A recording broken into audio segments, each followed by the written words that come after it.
اب یہاں حالات ایسے تھے، رسول کریم صلی اللہ علیہ وسلم کا یہ شہزادہ اب گھر میں کوئی باقی نہیں تھے، اور پیاس کی شدت ایسی تھی، دوپہر کا وقت، کڑی دھوپ، عاشورہ کا دن، اور آج بھی جائیں آپ کربلا کی جو گرمی ہے، گرمیوں کے موسم میں جاؤ گے تو تمہارے پیر جل جائیں گے، اگر بنا چپل کے تم نے وہاں پر چلنے کی بھی کوشش کی تو تمہارے پیروں میں آبلے پڑ جائیں گے۔ ان شہزادوں کے پیروں سے چپلیں تک چھین لی گئی تھی، گرم ریت پر انہیں دوڑایا گیا تھا۔ حسین ابن علی نے بے کسی اور بے بسی کی طرف دیکھا، آپ کے بھائی عباس علمبردار کھڑے ہوئے، کہا مولا مجھے اجازت دے، میں کسی طرح ان سے بھڑ جاؤں گا اور پانی لے آؤں گا۔ کہا کہ پانی کا چھوڑ دو، ہمارے گھر کی فکر کرو۔ کہا مولا آپ کی بچی سکینہ بار بار کہتی ہے چچا کیا مجھے ایک چلو بھی پانی نہیں پلا سکتے، کیا مجھے تھوڑا سا پانی آپ نہیں دے سکتے؟ سکینہ کی عمر 9 سال کی تھی۔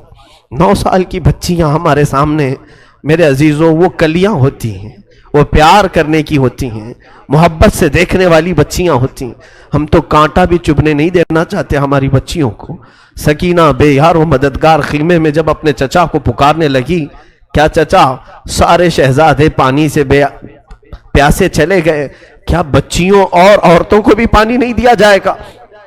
حضرت عباس نے کہا سکینہ تم نے میرے جوش کو للکارا ہے، لاؤ مشکیزہ اور میں پانی لا کر کے رہوں گا، تم انتظار کرنا دیکھ کہ میں ابھی پانی لاتا ہوں اور پورے خیمے کو پلاتا ہوں۔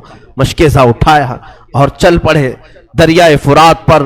آپ تلواروں سے مقابلہ کرتے ہوئے پورے یزیدی لشکر کو چھانٹ دیا اور کوفہ کے یہ بزدلوں کی فوج میں سے نکلتے ہوئے دریائے فرات تک پہنچ گئے۔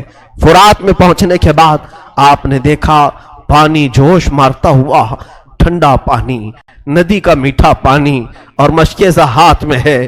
اٹھایا۔ میرے عزیزو آج افطاری کا منظر مجھے یاد آتا ہے کہ جب ہم دن بھر کے بھوکے ہوتے ہیں، سامنے ٹھنڈا شربت رکھا ہو، میٹھا پانی رکھا ہو، اذان کیا ہوتی ہے کہ سب سے پہلے ہم اٹھائے اور پی جاتے ہیں۔ کس کا روزہ ہے یا نہیں ہمیں اس کی خبر نہیں۔ مولا عباس کو دیکھو، چلو اٹھایا اور کہا کہ میں تھوڑا پانی پی لوں پھر مشکیزے میں بھروں۔ اس کے بعد اپنے ہاتھ کو کوسنا شروع کیا۔ برا ہو تیرا، تو نے حسین کے بغیر پانی پینے کا سوچا کیسے؟ چلو سے پانی پھینک دیا اور کہا مولا حسین اپنے خیمے میں پیاسے، بچے تڑپ رہے ہیں اور عباس یہاں پہنچ گیا ہے تو کیا پانی پی لے گا؟ ایک قطرہ بھی پانی نہیں پیا، پورے مشکیزے میں پانی بھر لیا اور اس کے بعد چل پڑے۔ جب جیسے ہی چلے یزیدیوں کے ساتھ حملہ ہوتا رہا اور لوگوں نے پکار کر کے کہا، عمر بن سعد نے، اے لوگوں خیمے حسین تک پانی جانے نہ دینا، اگر پانی چلا گیا تو پھر جنگ بھاری پڑ جائے گی، ہمارے لیے یہاں پر جنگ لمبی ہو جائے گی، لہذا عباس کو روکو۔ کسی طرف سے ایک ظالم آیا، جس ہاتھ میں آپ نے مشکیزہ پکڑا تھا اس ہاتھ کو اس نے تلوار سے کاٹ دیا، مونڈھے سے ہی ہاتھ گر گیا۔ آپ نے دوسرے ہاتھ میں مشکیزہ اٹھایا، ظالم نے تلوار چلائی، دوسرا ہاتھ بھی کاٹ دیا۔ عباس کو اسی لیے کہا جاتا ہے کفین، ذل کفین، 2 ہاتھ والا، سب 2 ہاتھ والے ہوتے ہیں لیکن عباس علمبردار کے دونوں ہاتھ جیسے نکلے، اب بھی مایوسی نہیں تھی، اپنے دانتوں سے مشکیزہ اٹھا لیا۔ وہ پانی کا مشکیزہ جو ہوتا تھا چمڑے کا، دانتوں سے اٹھا لیا اور کہا میں پہنچا کر کے رہوں گا خیمہ حسین میں۔ پکارے عباس، اے سکینہ میں پانی لاؤں گا تو خوب پینا، کٹے ہیں بازو چھدا ہے سینہ، ابھی میں کٹے ہیں بازو چھدا ہے سینہ۔ یہ عباس علمبردار کی زبان سے الفاظ نکل رہے تھے، اسی اثنا میں ظالموں نے ایک تیر ایسا چلایا کہ وہ سیدھا تیر آپ کی آنکھ میں گھس گیا، آپ کی بائیں آنکھ کی پتلی باہر آ گئی۔ اب تو حال یہ تھا کہ میرے عزیزو تیر نکالنے کے لیے ہاتھ بھی تو نہیں تھے، تیر اگر کھینچ کر کے نکالا جائے ہاتھ بھی نہیں تھے، اور ظالموں نے تیر برسانا شروع کیا۔ عباس اب تک نہیں روئے، ہاتھ کٹ گئے، آنکھ میں تیر چبھ گیا، رونا نہیں آیا۔ اسی اثنا میں کسی نے آ کر کے مشکیزہ پھوڑ دیا پانی کا۔ عباس کا صبر نہیں ہو سکا، چیخ نکل گئی، ہائے مردود تو نے کیا کیا، میرے ہاتھ لے لیا، آنکھ پھوڑ دیا۔ ٹھیک تھا لیکن یہ پانی میں سکینہ تک پہنچا کر آ جاتا. آپ اسی غم میں نیچے زمین پر گر گئے. سوچو جو گھوڑے پر بغیر ہاتھوں کے گرا ہوگا کیسے گرا ہوگا. تم اگر اوپر سے گرو گے تو ہاتھ وغیرہ سے اپنے آپ کو سنبھال لو گے. دونوں کٹے ہوئے ہاتھوں سے جب کوئی گھوڑے سے گرتا ہو, چاہے وہ منہ کے بل گرے کہ سر کے بل گرے, کس طرح سے گرا ہوگا. جبکہ ایک آنکھ میں تلوار ہے.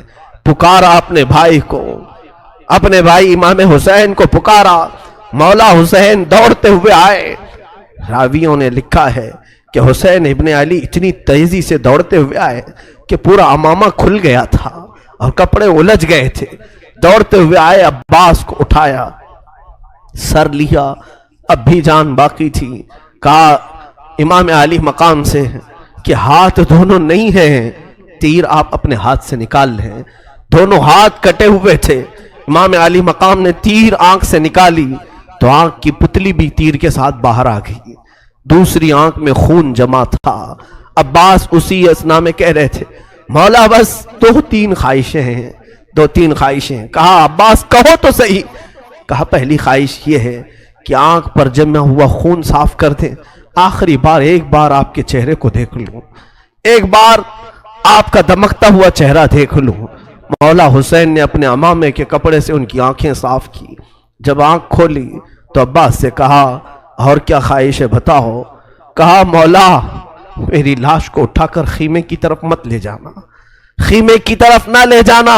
کہا کیوں, ساری لاشیں تو میں نے وہیں جمع کی ہیں. کہا عباس کہنے لگے